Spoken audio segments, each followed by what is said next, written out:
नमस्कार। आज हम एक ऐसी ताकत को समझने जा रहे हैं जिसे हम अक्सर नजरअंदाज कर देते हैं, लेकिन सच कहूं तो इसके बिना हमारी दुनिया का चलना नामुमकिन है। अच्छा, चलिए एक बहुत ही आसान से सवाल से शुरू करते हैं। कभी सोचा है कि कोई भी चीज जैसे कि एक लुढ़कती हुई गेंद, वो हमेशा के लिए चलती क्यों नहीं रहती? या फिर मान लीजिए मेज पर कोई किताब खिसकाई, वो भी थोड़ी दूर जाकर रुक जाती है। आखिर ऐसा होता क्यों है?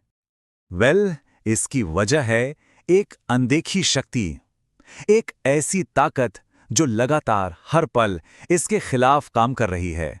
एक ऐसी शक्ति जो हर तरह की हरकत, हर तरह की गति को रोकने की कोशिश करती है। तो ये जो हर जगह मौजूद ताकत है, इसका एक नाम है। और अगर हमें मोशन यानी गति को समझना है तो इसे समझना बहुत जरूरी है। ओके, तो चलिए इसकी परिभाषा देखते हैं। इसे कहते हैं घर्षण यानी फ्रिक्शन। आसान भाषा में कहें तो ये वो रुकावट है, वो प्रतिरोध है जो हमेशा हमेशा किसी भी हरकत या गति के खिलाफ काम करता है। लेकिन सवाल अब ये उठता है कि ये ताकत आती कहाँ से है? मतलब इतने माइक्रोस्कोपिक लेवल पर, इतने छोटे स्तर पर आखिर हो क्या रहा है जो हमें अपनी आंखों से दिखाई नहीं देता? इसका राज ना एक बहुत ही दिलचस्प बात में छिपा है। वो ये कि कोई भी सतह, चाहे वो हमें छूने में कितनी भी चिकनी क्यों ना लगे, असल में वो पूरी तरह से स्मूथ होती ही नहीं है। हर सतह पर कुछ ना कुछ ऊंच नीच होती ही है। असल में अगर आप माइक्रोस्कोप से देखें तो हर सतह पर छोटी छोटी पहाड़ियां और घाटियां होती हैं। तो जब दो सतहें एक दूसरे के संपर्क में आती हैं तो ये ऊबड़-खाबड़ हिस्से एक दूसरे में फंस जाते हैं, इंटरलॉक हो जाते हैं, और ये एक तरह से छोटे छोटे ब्रेक्स की तरह काम करते हैं। और इसी इंटरलॉकिंग की वजह से ना दो तरह का घर्षण पैदा होता है। और यही वो वजह है कि क्यों किसी भारी बक्से को धक्का देना शुरू करना सबसे मुश्किल होता है। एक बार वो चलने लगे तो फिर उसे खिसकाते रहना उतना मुश्किल नहीं लगता, है ना? हाँ, क्योंकि एक बार जब कोई चीज चलने लगती है ना, तो उन सतहों को एक दूसरे में गहराई से फंसने का या कहिए लॉक होने का टाइम ही नहीं मिलता, और बस इसीलिए रुकावट भी कम हो जाती है। और यहीं से घर्षण की कहानी बहुत दिलचस्प हो जाती है, क्योंकि ये एक ऐसी ताकत है जिसके दो चेहरे हैं। ये हमारा दोस्त भी है और दुश्मन भी। एक तरफ हमारे लिए ये बहुत जरूरी है तो दूसरी तरफ एक बड़ी मुसीबत भी। जरा सोचिए, ये वही पकड़ है जो हमारी दुनिया को एक साथ जोड़े रखती है। इसी की वजह से हम कोई चीज पकड़ पाते हैं, पेंसिल से लिख पाते हैं, अरे यहां तक कि चल फिर पाते हैं।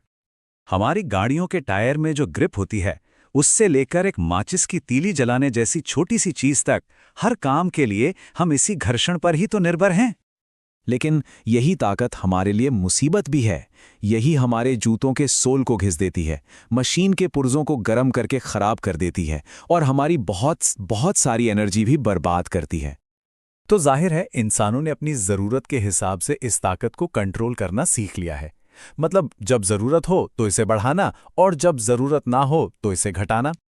कई मामलों में तो हम जानबूझकर सतहों को खुरदुरा बनाते हैं ताकि घर्षण बढ़ सके, जैसे कि गाड़ियों के टायरों में खांचे बनाना या स्पोर्ट्स शूज के सोल को खास डिजाइन देना। ये सब हमें बेहतर पकड़ और सुरक्षा देते हैं। लेकिन अक्सर हमारा मकसद इसका उल्टा होता है, चीजों को ज्यादा आसानी से, ज्यादा स्मूथली चलाना।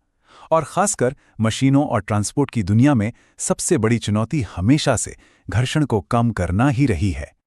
और इसे करने का एक सबसे आम तरीका है लुब्रिकेंट्स का इस्तेमाल करना, जैसे तेल या ग्रीस। ये करते क्या हैं कि दो सतहों के बीच एक पतली सी फिल्म, एक परत बना देते हैं। इससे वो जो छोटी छोटी पहाड़ियां और घाटियां थीं, वो आपस में फंस ही नहीं पाती। लेकिन इससे भी एक कहीं ज्यादा क्रांतिकारी आइडिया था, और वो था फिसलने या घिसटने की इस पूरी प्रक्रिया को ही खत्म कर देना। देखिए, किसी चीज को एक जगह से दूसरी जगह घसीटने में बहुत ज्यादा घर्षण होता है, लेकिन उसे लुढ़काने में बहुत कम। ये कहीं ज्यादा एफिशिएंट है, और यही वजह है कि पहिए का आविष्कार इंसानियत के इतिहास की सबसे बड़ी खोजों में से एक माना जाता है। और इसी सिद्धांत पर आज की मॉडर्न टेक्नोलॉजी काम करती है। पंखों से लेकर साइकिल तक हर जगह बॉल बेरिंग का इस्तेमाल होता है। ये छोटे छोटे घूमने वाली गेंदें घिसटने वाले घर्षण को लुढ़कने वाले घर्षण में बदल देती हैं, जिससे एनर्जी की बर्बादी ना के बराबर होती है। अच्छा, अब तक हम बात कर रहे थे ठोस चीजों की, लेकिन घर्षण सिर्फ ठोस सतहों के बीच ही नहीं होता। ये उन जगहों पर भी काम करता है जहां हम अक्सर ध्यान नहीं देते, जैसे कि हवा और पानी। ये तरल पदार्थ भी किसी भी चलती हुई चीज को रोकने की कोशिश करते हैं, उसका विरोध करते हैं। इस तरह के घर्षण को आमतौर पर ड्रैग या कर्षण कहते हैं। और इस ड्रैग पर काबू पाने के लिए क्या प्रकृति और क्या हमारी इंजीनियरिंग दोनों ने एक ही तरीका निकाला है, स्ट्रीमलाइंड आकार, खास डिजाइन, जिससे कोई चीज हवा या पानी को आसानी से चीरते हुए आगे बढ़ सके। पक्षियों के पंख और हवाई जहाज का डिजाइन दोनों इसी का बेहतरीन उदाहरण है। तो आखिर में हम फिर उसी सवाल पर आते हैं, क्या घर्षण एक मददगार दोस्त है या एक बर्बाद करने वाला दुश्मन? शायद सच ये है कि ये दोनों हैं। ये हमारी फिजिकल दुनिया का एक ऐसा सच है जिससे हम बच नहीं सकते। एक ऐसी ताकत जो एक ही वक्त पर हमारी सबसे बड़ी मददगार भी है और सबसे बड़ी रुकावट भी।